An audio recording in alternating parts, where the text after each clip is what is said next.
Tempo da Quaresma, segunda semana, quarta-feira. Tema 15. Beber o cálice do Senhor. Pontos a meditar. 1. Identificar em tudo a nossa vontade com a do Senhor. Corredimir com Ele. 2. Oferecimento da dor e da mortificação voluntária. Penitência na vida corrente. Alguns exemplos de mortificação. 3. Mortificações que nascem do serviço aos outros. Pelo sinal da Santa Cruz, livrai-nos Deus nosso Senhor dos nossos inimigos. Em nome do Pai, do Filho e do Espírito Santo. Amém. Meu Senhor e meu Deus, creio firmemente que estás aqui, que me vês, que me ouves. Adoro-te com profunda reverência. Peço-te perdão dos meus pecados e graça para fazer com fruto este tempo de oração. Minha Mãe Imaculada, São José, meu Pai e Senhor, meu anjo da guarda, intercedei por mim.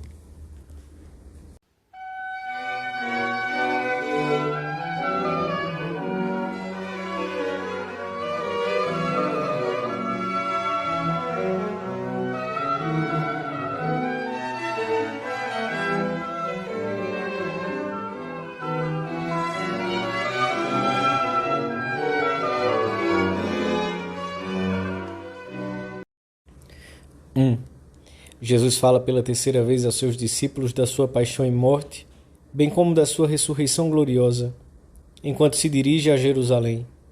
A certa altura do caminho, perto já de Jericó, uma mulher, a mãe de Tiago, aproxima-se dele para lhe fazer um pedido em favor dos seus filhos. Prostrou-se diante de Jesus, conta São Mateus, para lhe fazer uma súplica. Com toda simplicidade, diz a Jesus: ordena que estes meus 2 filhos se sentem no teu reino, um à tua direita e outro à tua esquerda. O Senhor respondeu-lhe imediatamente: não sabeis o que pedis. Podeis beber o cálice que hei de beber? Eles disseram: podemos. Os 2 irmãos não deviam ter uma noção muito exata do alcance das palavras do Senhor, pois São Lucas nos diz que pouco antes, quando Jesus falava da sua paixão, eles nada disso compreendiam, e essas palavras eram para eles um enigma cujo sentido não podiam entender. No entanto, ainda que movidos por uma intenção apenas geral, mostram-se dispostos a querer tudo o que Jesus quisesse. Não puseram limite algum ao seu Senhor. Nós também não os pusemos, e por isso, quando pedimos alguma coisa na nossa oração, devemos estar dispostos a aceitar, acima de tudo, a vontade de Deus, mesmo que não coincida com os nossos desejos. Sua Majestade, diz Santa Teresa, sabe melhor o que nos convém. Para que havemos de aconselhá-lo sobre o modo de nos distribuir seus dons, poderia com razão dizer-nos que não sabemos o que pedimos. O Senhor quer que lhe peçamos o que precisamos e desejamos, mas, sobretudo, que conformemos a nossa vontade com a sua. Ele nos dará sempre o melhor. João e Tiago pedem um lugar de honra no novo reino, e Jesus fala-lhes da redenção. Pergunta-lhes se estão dispostos a padecer com ele. Utiliza a imagem hebraica do cálice, que simboliza a vontade de Deus sobre um homem. O do Senhor é um cálice amarguíssimo, que se converterá em cálice de bênção para todos os homens. Beber o cálice de outro era sinal de uma profunda amizade e da disposição de partilhar de um destino comum. É a esta íntima participação que o Senhor convida os que o queiram seguir. Para participar na sua ressurreição gloriosa, é necessário compartilhar a cruz com ele. Estais dispostos a padecer comigo? Podeis beber o cálice comigo? Podemos, responderam aqueles 2 apóstolos. Tiago morreu poucos anos depois, decapitado por ordem de Herodes Ágripa. São João passou por inúmeros sofrimentos e perseguições por amor ao seu Senhor. O Senhor também nos chama a nós e nos pergunta como a Tiago e a João: estais dispostos a beber o cálice? Este cálice da completa entrega ao cumprimento da vontade do Pai que eu vou beber? Sim, estamos dispostos. É a resposta de João e de Tiago. Vós e eu estamos dispostos seriamente a cumprir em tudo a vontade do nosso Pai Deus? Demos ao Senhor o nosso coração inteiro, ou continuamos apegados a nós mesmos, aos nossos interesses, à nossa comodidade, ao nosso amor próprio? Há em nós alguma coisa que não corresponda à nossa condição de cristãos e que nos impeça de nos purificarmos? Hoje, apresenta-se-nos a ocasião de retificar.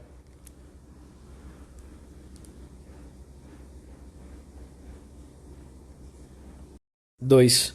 O Senhor sabia que os 2 apóstolos poderiam imitá-lo na sua paixão, mas mesmo assim faz-lhes a pergunta para que todos ouçamos que ninguém pode reinar com Cristo se não o imitar antes na sua paixão, porque as coisas de grande valor só se conseguem a um preço muito alto.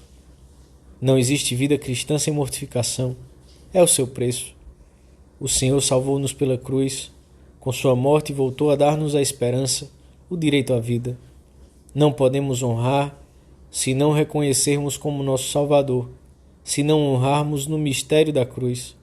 O Senhor fez da dor um meio de redenção. Com a sua dor, redimiu-nos, sempre que não nos recusemos a unir a nossa dor à sua e a fazer dela, com a sua, um meio de redenção. O espírito de penitência e de mortificação manifesta-se na nossa vida corrente, nas tarefas de cada dia, sem termos de esperar por ocasiões extraordinárias. Penitência é o cumprimento exato do horário que marcaste, ainda que o corpo resista ou a mente pretenda evadir-se em sonhos quiméricos. Penitência é levantar-se na hora, é também não deixar para mais tarde, sem um motivo justificado, essa tarefa que te é mais difícil ou trabalhosa. A penitência está em saberes compaginar todas as tuas obrigações com Deus, com os outros e contigo próprio, sendo exigente contigo, de modo que consigas encontrar o tempo de cada coisa necessita. És penitente quando te submetes amorosamente ao teu plano de oração, apesar de estares esgotado, sem vontade ou frio. Penitência é tratar sempre com a máxima caridade os outros, começando pela tua própria casa. É atender com a máxima delicadeza os que sofrem, os doentes, os que padecem. É responder com paciência aos maçantes e inoportunos. É interromper ou modificar os programas pessoais quando as circunstâncias, sobretudo os interesses bons e justos dos outros, assim o requerem. A penitência consiste em suportar com bom humor as 1000 pequenas contrariedades da jornada, em não abandonares a tua ocupação, ainda que de momento te tenha passado o gosto com que a começaste. Em comermos com agradecimento o que nos servem, sem importunar ninguém com caprichos. Penitência para os pais e, em geral, para os que têm uma missão de governo ou educativa, é corrigir quando é preciso fazê-lo, de acordo com a natureza do erro e com as condições de quem necessita dessa ajuda, sem fazer caso de subjetivismos nécios e sentimentais. O espírito de penitência leva a não nos apegarmos desordenadamente a esse bosquejo monumental de projetos futuros, em que já previmos quais serão nossos traços e pinceladas mestras. Que alegria damos a Deus quando sabemos renunciar às nossas garatujas e brochadas de mestrinhos e permitimos que seja Ele a acrescentar os traços e as cores que mais lhe agradam, que mais lhe agradem.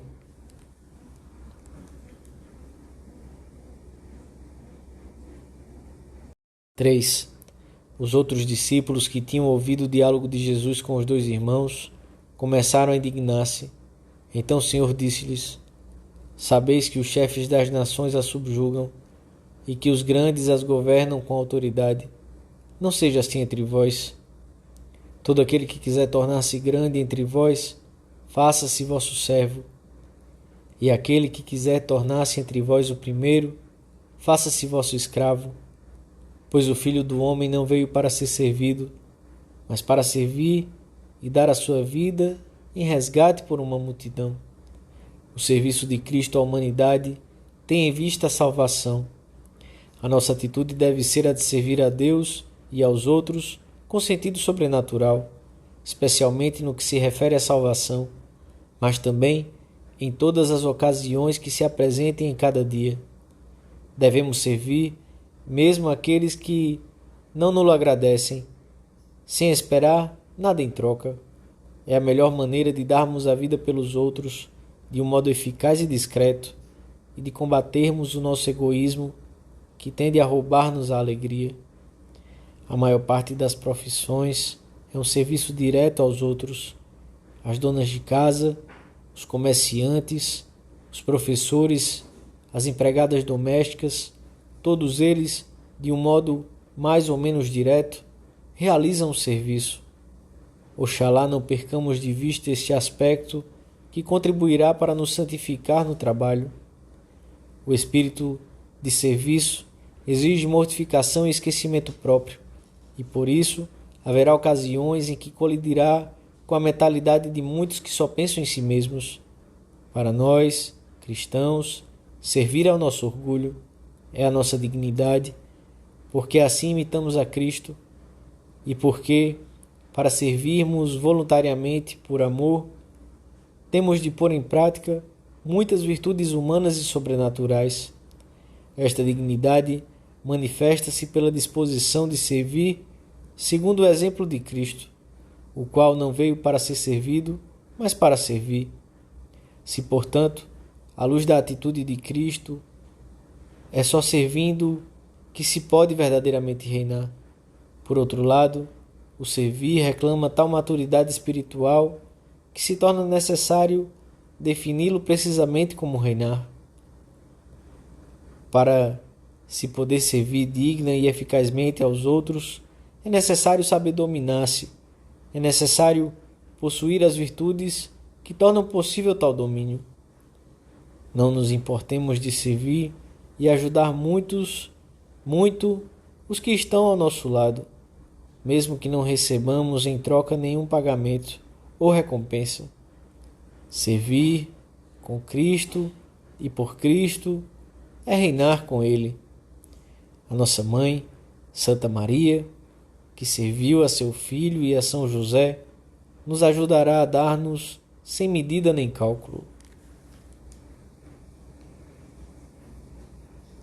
Dou-te graças, meu Deus, pelos bons propósitos, afetos e inspirações que me comunicaste nesta meditação. Peço-te ajuda para os pôr em prática. Minha Mãe Imaculada, São José, meu Pai e Senhor, meu anjo da guarda, intercedei por mim.